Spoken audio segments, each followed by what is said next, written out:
I do what I call hospital rounds on my poems. Between 5 and 6 I start, and I have my pot of tea, and I kind of just go through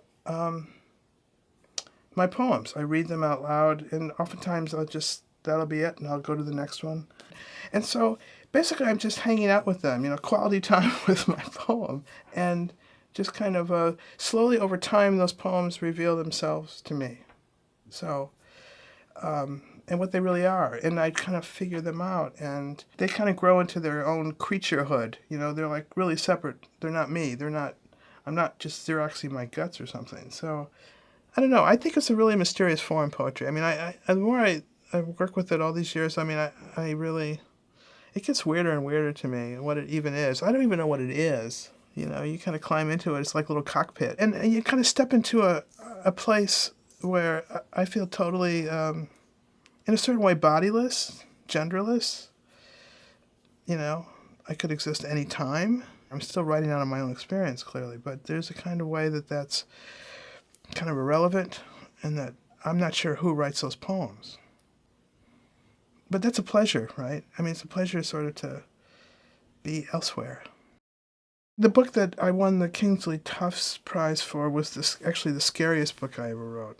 There are poems that run through that book that deal with my mother's death. There's poems that deal with the natural world in a kind of tooth and claw way.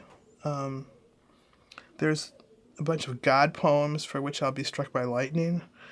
Mostly they were written in the woods in various places I was, in residencies. And I would wake up and there would be another one would just come at me, and then wake up the next day, another one would come at me, and I would cut them off at 16 lines, boom, end.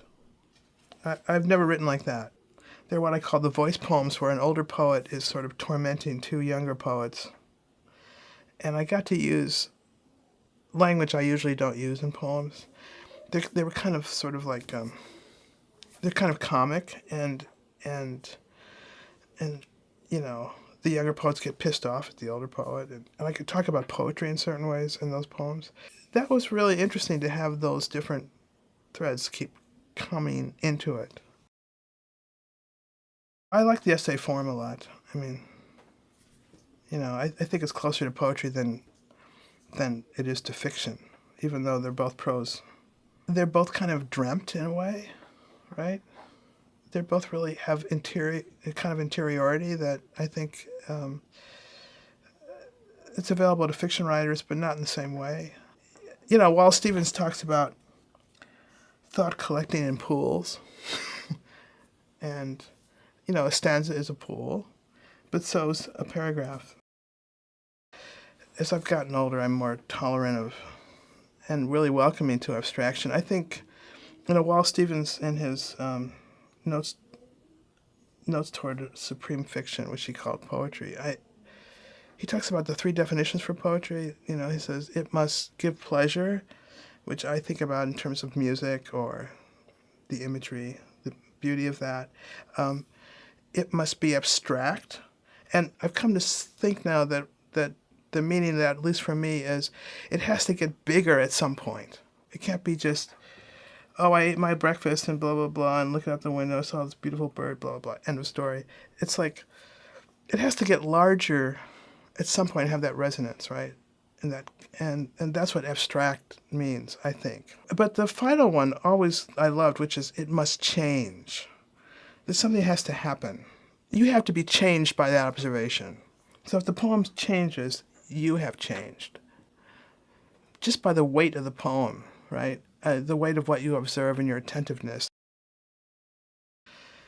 I think poems actually are having a resurgence in a way because, as our attention spans shrink, there's something about the poem, which is a small thing you can usually in one page. And,